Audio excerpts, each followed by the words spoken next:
Get your free copy of the complete tutorial at www.teachucomp.com/free. After you've created a data source, it's likely that you'll need to update, delete, customize, or fix some of the records. This process is quick and painless in Publisher, but first you need to open your data source by selecting Tools from the menu bar, rolling down to Mailings and Catalogs, and then choosing the Edit Address List command.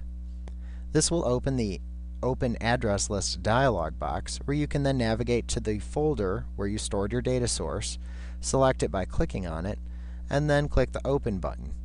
That will open your data source. You can then view the entries that are available. If needed, you can just click into a field that you need to change and make your changes to the text.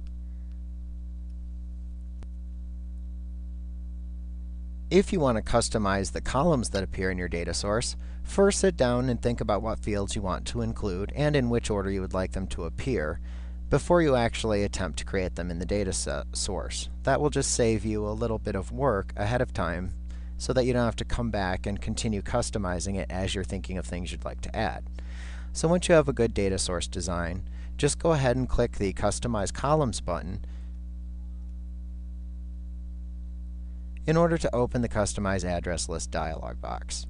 Now here you'll find a listing of the fields currently used in your default address list, and you can remove any of these fields by clicking on the name of the field in the list that you're no longer going to need, and then just clicking the Delete button. You can then click Yes to continue and completely delete that field.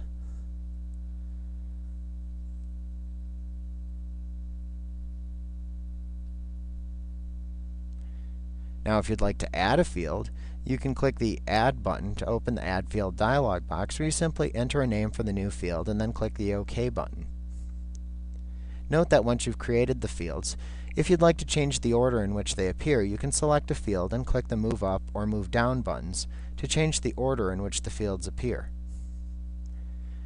When you're ready to apply your custom fields, click OK, and then you should see the change in your data source. When you're finished editing and customizing your data source, click the OK button, and you'll need to update your recipient list and save your changes to your data source file.